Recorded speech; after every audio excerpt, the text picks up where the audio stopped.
Ahora vamos a hablar en una primera parte de algunas patologías frecuentes, acné, impétigo, algo de los cánceres también en piel. Vamos a hablar de enfermedades ampollares también, que es un tema muy importante. Y posteriormente hablaremos de algún otro grupo de enfermedades que también son tocadas en algunos exámenes de recientado. Primero vamos a hablar del acné. Como ustedes saben, el acné es una enfermedad inflamatoria, ¿no?, que generalmente aparece con la adolescencia, ¿ya? Aparece aproximadamente a los 12 años, 14 años en algunas personas, y que suele remitir aproximadamente al término, ¿no?, de la juventud, a los 28, 30 años. Algunas series hablan de 32 años de edad. Durante este tiempo, durante este lapso, esta enfermedad tiene exacerbaciones y remisiones. En realidad no tiene una cura definitiva durante este tiempo. Esto principalmente a sus procesos fisiopatológicos, fisiopatogénicos, ¿no?, ya claramente establecidos hoy en día. Sin embargo, esta edad no es patrimonio de la enfermedad. O sea, no solamente afecta a adolescentes o jóvenes. También puede haber acné en niños, es lo que llamamos el acné neonatal. Y puede haber también acné en adultos, mayores de 35 años, 40 años pueden presentar acné. En estos casos es necesario obviamente hacer mayor estudio, ¿no? La clínica ustedes la conocen, ¿no? La lesión típica del acné es el comedón. Si a ustedes les ponen un caso clínico donde describen una lesión que corresponde a comedón, no hay que dudar en marcar, ¿no?, acné. También puede presentar pústulas, quistes, nódulos, ¿no?, dependiendo del grado de afectación, dependiendo del tipo de acné. Vamos a ver más adelante la clasificación actual del acné, ¿no? Y acerca del tratamiento, mencionar que las tetraciclinas siguen siendo los medicamentos de elección, ¿no? En acné moderado, moderadamente severo, son el tratamiento de elección, principalmente por sus efectos antimicrobianos, bacteriostáticos, bactericidas, y también porque presentan un efecto antiinflamatorio per se, ¿ya? Aparte, obviamente, los retinoides tópicos y de la isotretinoína, que es reservado para casos de acné severo. Entonces vamos a hablar. Hemos visto que en Estados Unidos, por ejemplo, el 80-90% de personas menores de 21 años han tenido acné en algún momento, ¿ya? Es menos frecuente en mujeres mayores de 25 años, ¿no? Si encontramos, eso es muy importante señalar, si encontramos una mujer mayor de 25 años, ya casi mayor de 30 años, que está presentando episodios recurrentes de acné, o en todo caso se le está cronificando la enfermedad, descartar alteraciones hormonales, ¿no? No olvidemos el SAHA, el síndrome de SAHA, ¿no?, hirsutismo, acné, seborrea, ¿no?, y amenorrea o dismenorrea. Esto principalmente en casos de síndrome de ovario poliquístico, en trastornos hormonales, donde hay una secreción exagerada de testosterona en mujeres. Obviamente el impacto social que deja el acné, principalmente en los jóvenes, es en muchos casos fatal, ¿no? Porque entran en algunos casos de depresión severa, ¿no?, que comprometen la salud mental de las personas. Miren, esta es una imagen en la que se correlacionan fotografías e imágenes histopatológicas, ¿no? Por ejemplo, aquí vemos la típica lesión del comedón cerrado, ¿no? Miren, este es un folículo piloso, un complejo pilosebáceo. Vemos que hay un aumento de volumen de la glándula sebácea, ¿no? Dentro de la glándula sebácea encontramos gran cantidad de detritus, de sustancia de desecho. Miren cómo está la pared de la glándula sebácea engrosada, ¿no? Esto denota pues la fisiopatología de la enfermedad, ¿no? En el acné hay una hiperqueratinización. Y cómo se forma una capa de queratina en el conducto sebáceo, ¿no?, en la saliente de la glándula sebácea. Entonces es un típico comedón cerrado. El comedón cerrado tiene la característica de tener una puntita blanca, ¿no? A diferencia del comedón abierto, miren aquí, donde igualmente hay una hiperplasia de la glándula sebácea, igual hay una hiperqueratinización, pero no existe esta capa de queratina aquí en el conducto sebáceo, está libre. Entonces, esta es la imagen histopatológica típica de un comedón abierto, ¿no? Ese puntito negro, esas espinillas que describen los pacientes y que son tan incómodas para ellos, sobre todo para los jóvenes. Aquí ya vemos otro caso de acné. Este, por ejemplo, es un acné por corticoides, probablemente. Gran cantidad de pápulas eritematosas, inflamadas. Miren aquí, el conducto sebáceo no presenta la misma característica que en el caso de los comedones, ¿no? Hay mayor cantidad de tejido inflamatorio, lo que se evidencia en la clínica. Miren, son pápulas más inflamadas y su correspondiente imagen histopatológica, ¿no? Y esto es lo que ya viene a ser un nódulo, ¿no? Un nódulo ya con una capa más marcada de queratina, ¿no? Y clínicamente lo podemos palpar. Es una forma severa de acné. En la fisiopatología están involucrados 4 puntos muy importantes. Lo primero es el aumento de la producción de sebo por la parte de las glándulas sebáceas, ¿no? Hay una alteración del proceso de queratinización normal.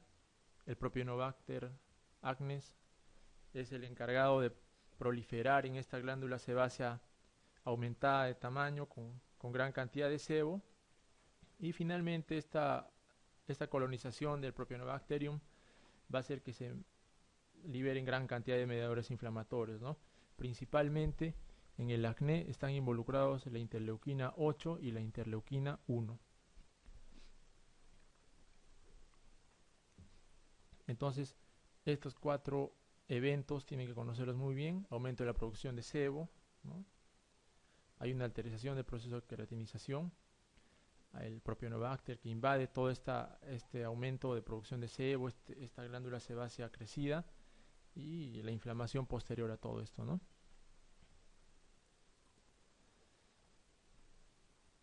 Aquí vemos también los eventos fisiopatológicos en el acné, ¿no?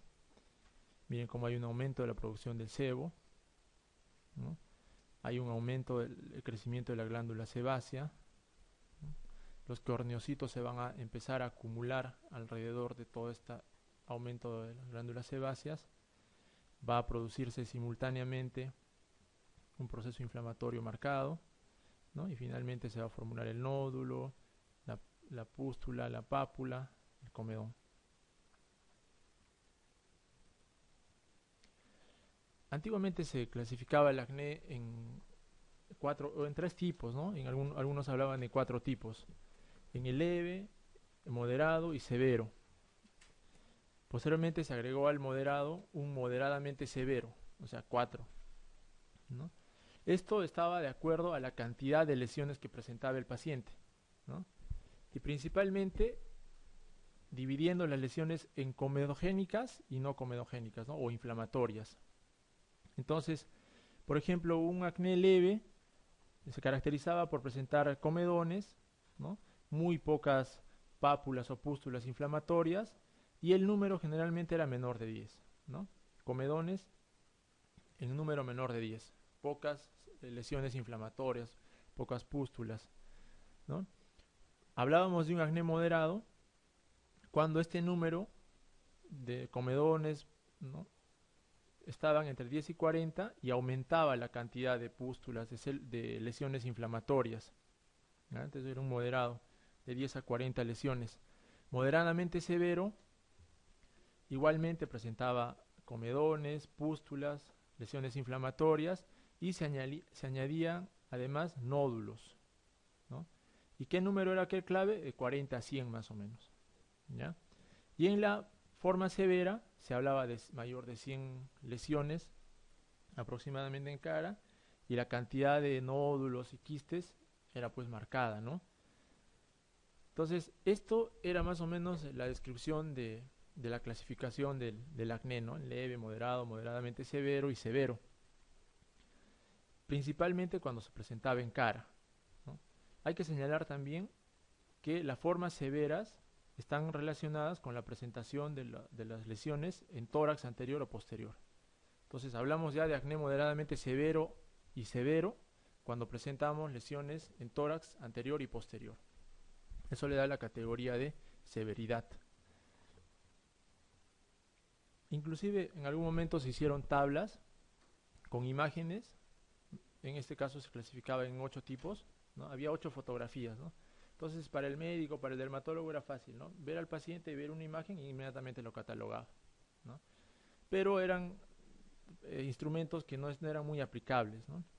Entonces, por ejemplo, esta forma de clasificar con el número de lesiones y el tipo, si es comedogénico, inflamatorio, si hay nódulo, quiste, es una forma práctica que es utilizada todavía hoy en día, ¿no? Miren, por ejemplo, un acné leve, muchas lesiones comedogénicas, ¿no? Acá vemos comedones abiertos en gran cantidad y pocas lesiones inflamatorias, pocas pústulas, ¿no? Algunas pápulas inflamatorias.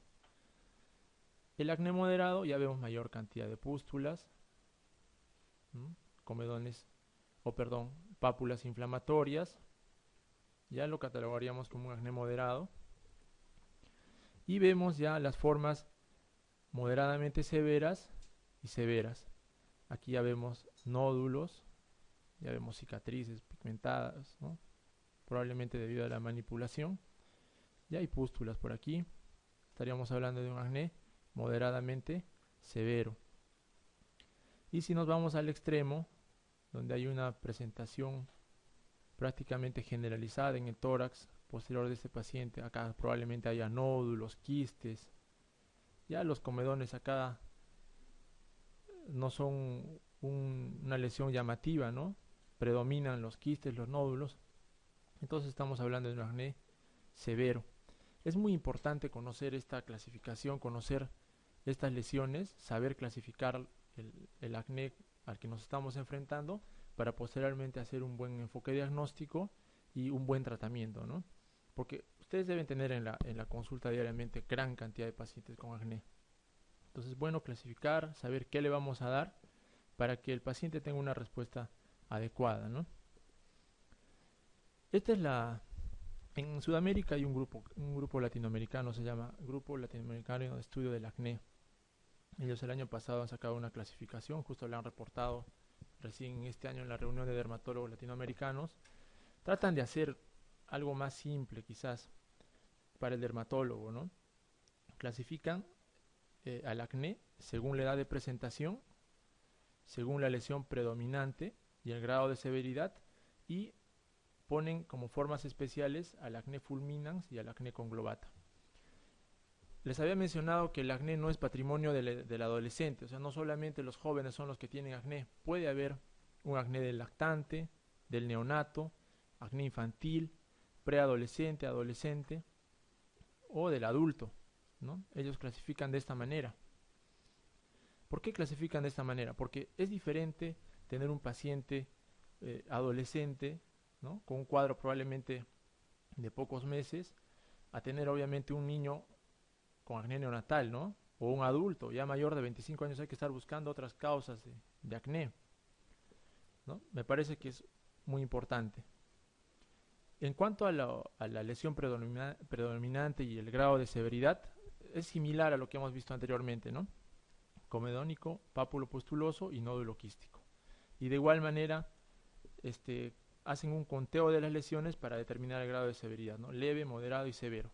Por ejemplo, leve, si es que presenta menos de 20 lesiones, moderado 20 a 50 y severo mayor de 50, ¿no? Entonces, por ejemplo, si tenemos un paciente en el que encontramos gran cantidad de pápulas y pústulas, podemos hacerle un conteo, imagínense, de 20 a 50, lo catalogaríamos como un acné pápulo pustuloso moderado, ¿no es cierto? Si por el contrario tenemos un acné en el que encontramos nódulos y quistes menor de 20, ¿no? En tórax, anterior, posterior, en cara, entonces lo catalogaríamos como un acné nódulo quístico leve, y así, ¿no? Si encontramos, por ejemplo, gran cantidad de nódulos y quistes en tórax anterior, posterior, más de 50 elementos, hablaríamos de un acné nódulo quístico severo, ¿no? Entonces, es una forma práctica, sobre todo para el dermatólogo, ¿no? Nos ayuda a enfocar bien el tratamiento y tener un buen resultado. Es muy complicado a veces tratar el acné, ¿no? Cada paciente responde de diferente manera al tratamiento. Es una cuestión de manejo y de bastante comunicación con el paciente, porque la parte psicológica es muy complicada, es otro tema a tratar. Muchas veces tenemos que referirlo al psicólogo, al psiquiatra, en muchos casos al paciente joven con acné en sus formas por lo menos moderadamente severas. También habla, ¿no?, de unas formas especiales del fulminans y del conglobata. El acné fulminans es una forma en la que hay un compromiso sistémico, ¿no? La verdad que yo nunca he visto un paciente con acné fulminans, ¿ya? Pero se describe a un paciente joven, ¿no?, con un acné nódulo quístico severo, pero que aparte de este compromiso clínico presenta compromiso sistémico. Aparte del compromiso en piel, presenta un compromiso sistémico, fiebre, leucocitosis, ¿no?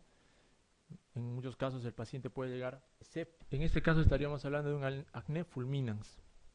El conglobata vendría a ser una forma semejante a un acné severo, ¿no?, que compromete cara y que compromete tórax anterior y posterior, ¿ya? Pero no hay compromiso sistémico. A propósito del tema. Un joven de 18 años presenta un cuadro clínico de instauración brusca consistente en fiebre, dolor articular, erupción aguda de pápulas, pústulas, nódulos que evolucionan a úlceras y costras, localizada en el tronco fundamentalmente. Acompañado de leucocitosis, ¿qué diagnóstico de los siguientes debe sospechar en primer lugar? Varicela, exantema medicamentoso, foliculitis aguda, acné fulminans o acné conglobata. Entonces, en este caso, podríamos de repente pensar en un acné conglobata, ¿no? El acné conglobata, si lo vemos con frecuencia, hay pacientes con compromiso severo de la piel, jóvenes. Pero acá el tip, digamos, es que este paciente viene con un cuadro séptico, ¿no? Tiene leucocitosis, fiebre, probablemente esté comprometido sistémicamente. Entonces la respuesta, acné fulminans, ¿no? Varicela, el paciente puede venir también con compromiso sistémico, ¿no? Un paciente con varicela, sobre todo si es adulto, los pacientes vienen con leucocitosis, fiebre, marcado malestar general, artralgias, ¿no? Pero las lesiones elementales en varicela, no se olviden, son vesículas, costras y pústulas en diversos estadios, ¿no? El exantema medicamentoso. En general los exantemas no van a presentar nódulos, ¿no? Pueden presentar úlceras quizás, costras, pero en los exantemas principalmente vamos a encontrar podemos encontrar lesiones vesiculares, podemos encontrar ronchas, podemos encontrar úlceras cuando ya el exantema está marcado y ha tenido una evolución larga, ¿no?, por lo menos de una semana. Pero un cuadro agudo de instauración brusca, no. La foliculitis aguda, en la foliculitis igualmente la lesión típica es la pústula, ¿no? Pústula es pequeña, va a ser menor de 0.5 milímetros, no vamos a encontrar nódulos, no vamos a encontrar quistes. Entonces creo que aquí la respuesta está clara, acné fulminans. En cuanto al tratamiento del acné, es muy recomendable instaurar tempranamente y hay que ir agresivamente dependiendo cómo estemos viendo al paciente con el tratamiento, ¿no? Esto para evitar las enfermedades, la consecuencia psicológica principalmente. Acné rosácea. A ver, vamos a hacer una pregunta aquí. ¿El acné rosácea se ha relacionado con Propionobacterium acnes, Demodex folliculorum, Staphylococcus aureus, Pityrosporum ovale o Staphylococcus epidermidis? Pues más adelante vamos a hablar de acné rosácea. Antiguamente se hablaba de acné rosácea como un tipo de acné, ¿ya? Pero hoy en día se sabe que rosácea es una patología totalmente distinta, tiene otra fisiopatogenia, ¿no? Se ha relacionado justamente con el Demodex folliculorum en un 30-40% de casos nada más. Tampoco es que este sea el agente causal de la rosácea, ¿no? Pero sí, en algunos casos se da el tratamiento para Demodex, responden muy bien los pacientes con rosácea. Cuando hablamos de un paciente con rosácea, hablamos generalmente de una paciente mujer, ¿no? Más o menos joven adulta, que acude por presentar lesiones eritematosas en cara. Eritema generalmente en región malar, en mentón y en frente, ¿no? Y es típico que el paciente pues nos diga que este eritema se marca más cuando la paciente consume ají, cuando esta paciente consume cosas muy calientes, cuando esta paciente entra en situaciones de estrés, cuando está muy alterada, ¿no? Entonces, podríamos aquí en este caso marcar Demodex folliculorum, salvando obviamente lo que les menciono, ¿no? Acné rosácea como término ya no existe, ¿ya? Se habla de rosácea y de acné como un punto aparte. Propionobacterium es causante del acné, eso sí está demostrado totalmente. Demodex, estafilococo no tiene que ver. Podría haber estafilococo, podríamos hablar en foliculitis, ya en foliculitis. Pityrosporum ovale, podríamos hablar en dermatitis seborreica. Y estafilococo epidermidis igualmente, ¿no? En foliculitis. Entonces, respuesta de Demodex folliculorum. Se ha filtrado esa pregunta por ahí. Entonces, el tratamiento del acné es principalmente tópico y oral, dependiendo de la severidad, como habíamos mencionado. Si estamos frente a un acné leve, ¿no? O en algunos casos moderado, podemos utilizar retinoides nada más, ¿ya? Y asociados a antibióticos. O sea, en lo que se refiere al tratamiento tópico, vamos a encontrar retinoides y antibióticos. Y en lo que se refiere al tratamiento oral, hablamos de antibióticos y de la isotretinoína, ¿no? Como un punto aparte en el tratamiento. En el tratamiento tópico, en casos obviamente de acné leve, la mejor forma de tratar a un paciente con acné es la combinación entre un retinoide y un antibiótico. ¿Ya? El antibiótico solo no sirve. Se han visto muchos casos de resistencia, ¿no? La eritromicina, que antiguamente era el tratamiento de elección para el acné, tópicamente hablando, presenta mucha resistencia. Se habla de un 40 hasta un 60% de resistencia del acné a la eritromicina. Hoy en día ya se utilizan algunos otros antibióticos. En lo que es el tratamiento oral, no olvidar que el bastión de tratamiento antibiótico para el acné son las tetraciclinas, ¿ya? Siguen siendo las tetraciclinas. De estas, hay 3 que son muy usadas: la tetraciclina, como tetraciclina, la doxiciclina y la minoxiclina. ¿Ya? Lo he mencionado en orden más o menos de efectividad. Al último, la minoxiclina, que es la más efectiva, pero también es la más cara y la que tiene más efectos adversos. Por eso es que lo utilizamos en formas de acné moderadamente severo. Por lo general, con la doxiciclina van muy bien los pacientes, ¿ya? Ahorita el tratamiento de elección para el acné es doxiciclina, ¿no? Hablando de formas moderadamente severas y moderadas. Y para formas severas, la isotretinoína, ¿no? La isotretinoína, que es un medicamento que lo reservamos para casos especiales, para casos severos de acné, que no responden al tratamiento antibiótico que habíamos mencionado. Esto principalmente por la gran cantidad de efectos adversos que produce la isotretinoína, ¿no? Y en nuestro país por el costo, es muy costosa. Como alternativa a la tretinoína, en casos de acné severo, podemos utilizar Dapsona, ¿ya? Este medicamento está permitido para el tratamiento de acné. En pacientes con acné con Globat en algún momento lo hemos utilizado, tiene muy buena respuesta. Aparte del efecto antibiótico, tiene un efecto antiinflamatorio buenísima la Dapsona, pero la salvedad también son los efectos adversos, ¿no? Muy hepatotóxico. Entonces, en cuanto al tratamiento tópico, y hablando de los retinoides, estos van a presentar acción anticomedogénica, van a ser comedolíticos, van a inhibir mediadores inflamatorios, van a facilitar la penetración de otros medicamentos tópicos, principalmente los antibióticos. Es por eso que, nuevamente les menciono, se tiene que utilizar retinoide con antibiótico tópico, las combinaciones. Y disminuyen los ácidos grasos libres de los microorganismos. Tienen varios efectos, los retinoides son una gran cosa en el tratamiento del acné. Tenemos entre los retinoides el ácido retinoico, el adapaleno y el tazaroteno. Nosotros aquí en el Perú utilizamos el ácido retinoico y el adapaleno.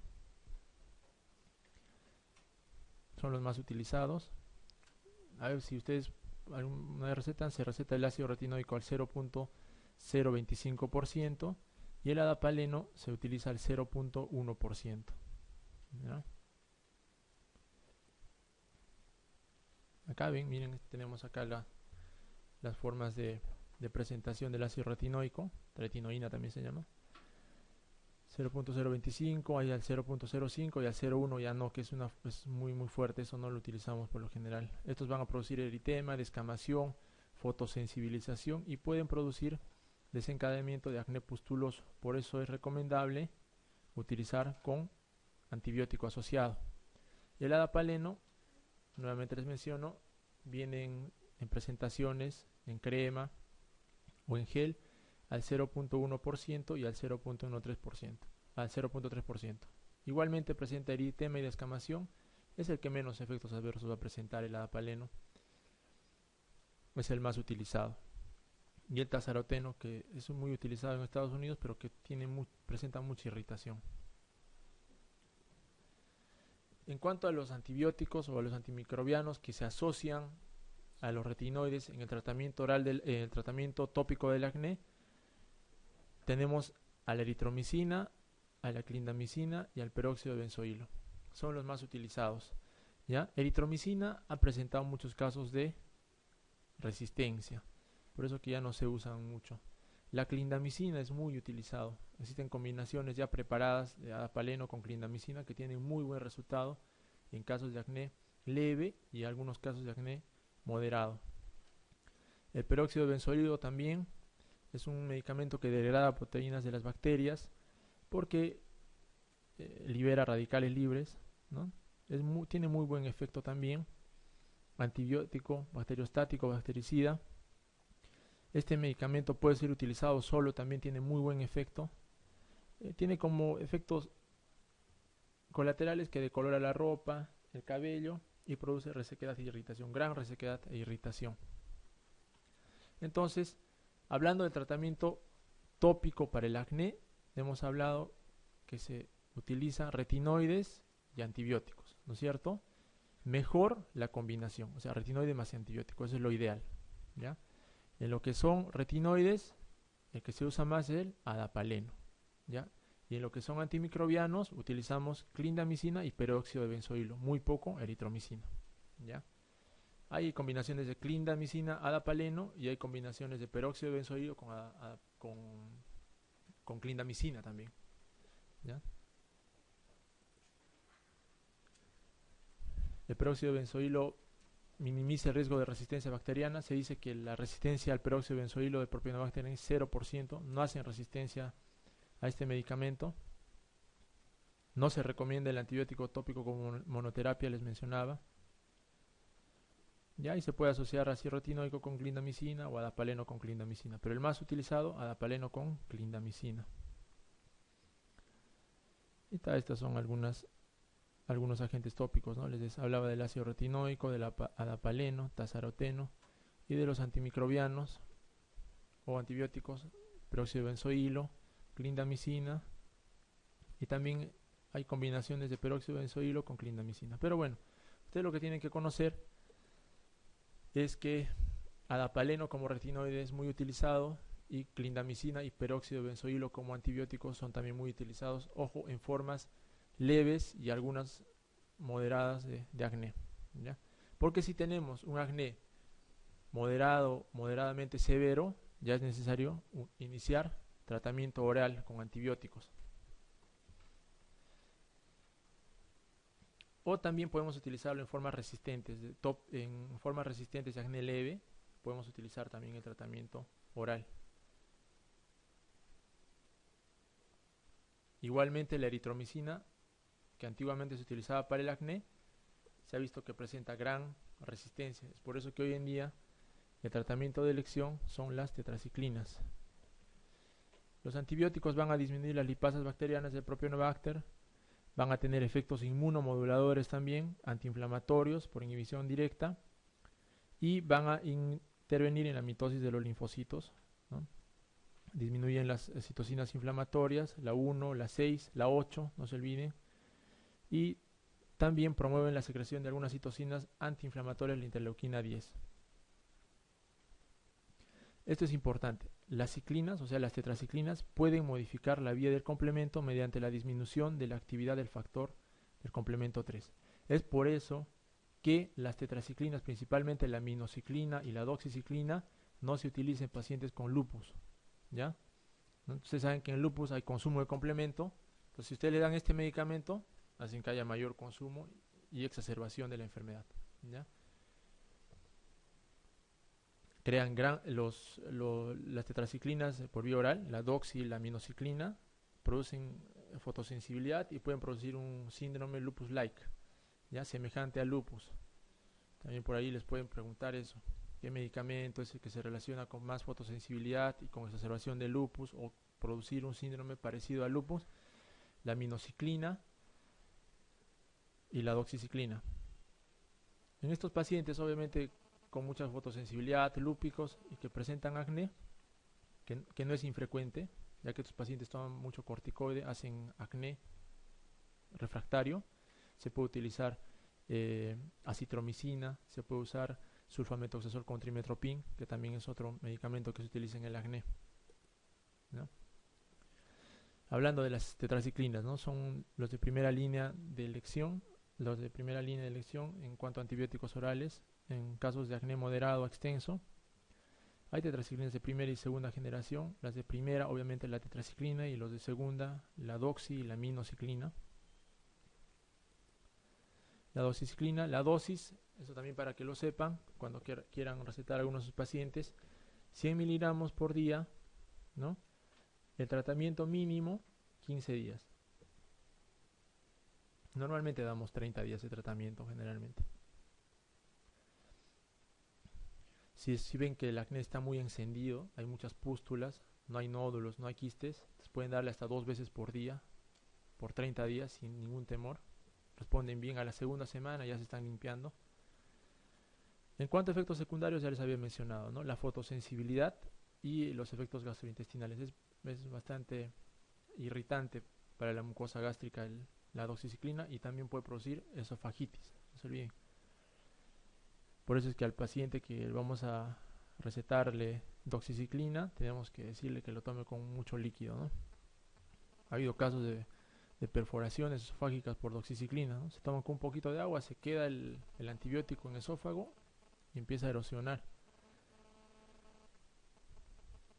Puede presentar también con la doxiciclina el síndrome de DRESS, ¿no? Drug Rash with System. Es un síndrome de respuesta sistémica.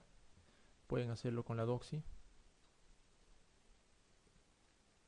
La aminociclina, como les digo, es más efectiva que la doxiciclina, pero tiene desventajas, es más caro y tiene más efectos adversos todavía que la doxiciclina, ¿no? Se utiliza para el acné vulgar moderado, pero como les mencionaba, no es de primera elección. De primera elección, doxiciclina. La dosis igualmente 100 miligramos por día. Esto sí no se puede dar 2 veces por día, es una sola dosis por día. Es más hepatotóxica y es necesario, antes de utilizar o de recetar este medicamento, solicitar pues anticuerpos antinucleares, pruebas hepáticas, porque en la práctica a veces no lo hacemos, ¿no? Ya les había mencionado el síndrome de tipo lupus, que es más frecuente con este medicamento. Puede haber pigmentación. Los casos de DRESS por minociclina los hemos visto, se presentan con frecuencia. Por eso es que hay que tener mucho cuidado en recetar este medicamento. Lo reservamos para los casos, para determinados casos. Pueden presentar artritis, tiroiditis, poliarteritis nodosa, fotosensibilidad. Puede haber un cambio de la coloración de los dientes y puede presentarse también síndrome de Stevens-Jones, ¿ya? Entonces, minociclina, ustedes tienen que conocerlo como un medicamento que es de reserva netamente para manejo hospitalario, ¿no? En su práctica pueden utilizar más la doxiciclina sin ningún miedo, dar 30 días, si mejoran esos 30 días, continuar dándole interdiario. Por lo general el tratamiento de acné dura 2-3 meses, ¿no? Ir bajando progresivamente el medicamento. Otro medicamento antibiótico que se utiliza en el acné moderado y que a veces no responde a las ciclinas es el sulfamethoxazol con trimestoprim. Este está aprobado ya según la FDA para el tratamiento del acné y se usa en casos de acné nódulo quístico y cuando no se puede dar isotretinoína, ¿no? Juntamente que la dapsona son unas alternativas en acné nódulo quístico. La dosis es la que conocemos, ¿no? De 800 sobre 160. Pueden darla hasta 2 veces por día o una vez por día, ¿no? Igualmente, tratamiento largo, 15 días, 30 días. La dapsona, como les había mencionado, ¿no? Tiene una acción antimicromiana y también tiene una acción antiinflamatoria ya conocida, por eso que la dapsona se utiliza para una serie de enfermedades, para colagenopatías, nosotros lo utilizamos también por sus efectos antiinflamatorios, inhibitorios de interleuquinas, de factores de necrosis tumoral. Se utiliza en el nódulo quisto y el acné fulminas, ¿no? Este es le llamaban pues la isotretinoína de los pobres, porque una tableta de dapsona de 100 miligramos cuesta pues 40 céntimos. En realidad nosotros los mandamos a preparar a los laboratorios. No venden, si ustedes recetan dapsona no les van a vender, hay que hacer una fórmula y se le da al paciente para que lo pueda hacer preparar. Tiene buena respuesta también.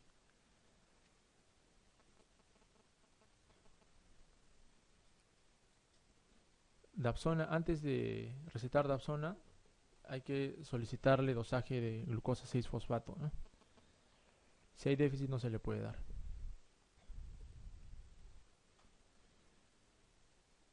Y finalmente, habíamos pasado, ¿no?, por el acné leve, que se trata principalmente con retinoides y antibióticos tópicos, el moderado y el moderadamente severo con antibióticos orales. Vamos a pasar ahora al tratamiento del acné severo, ¿no?, que se trata principalmente con isotretinoína o tretinoína por vía oral. Este es un tratamiento muy efectivo, tiene muy buena respuesta, más o menos en 90% de los casos el paciente responde al tratamiento.